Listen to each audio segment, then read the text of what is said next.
معزز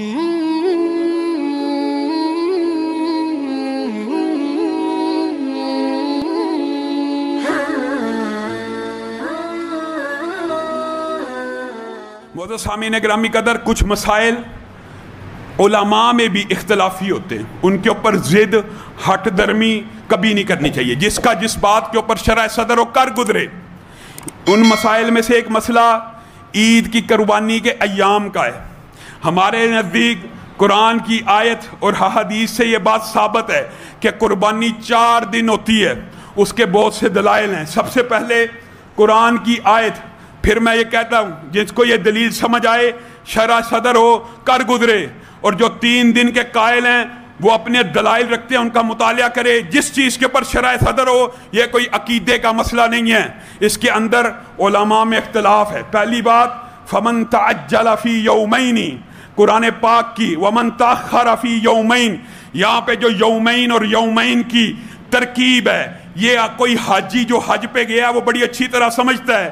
اگر صرف یہ 3 ایام ہو، فَمَن تَعَجَّلَ فِي يَوْمَيْنِ، تو نہر کے بعد جو پہلا دن ہے، اگر نہر کو دن شمار کرنا ہے تو نہر کے بعد جو پہلا دن ہے 2 دن مکمل ہو جائیں۔ حاجی کو اجازت ہے وہ مینا سے چلا جائے۔ بتائیے کوئی ایک حاجی 11 تاریخ کو مینا سے رخصت ہوتا ہے؟ نہیں ہوتا۔ کب ہوتا ہے؟ یا 12 کو یا 13 کو۔ بات ختم۔ قرآن پاک کی سیدھی آیت، واضح آیت، مدلل بات کہ اگر 11 کو آپ مینا سے ٹریول کرنے کے قائل ہیں تو آپ کہہ لیجئے 3 دن ہیں۔ اگر آپ 4 دن مانیں گے تب بھی 12 کو یا 13 کو ٹریول ہو سکے گا۔ یہ تو ہوگی قرآن کی بات۔ اور پھر قرآن کی 2 آیات، ایام معدودات، ایام معلومات، اور حدیث کہ ہر یوم تشریق، ایام تشریق میں ذبح ہے۔ اب یہ جو ایام ہیں یہ جمع ہے۔ عربی میں جمع کتنے کے لیے استعمال ہوتی ہے؟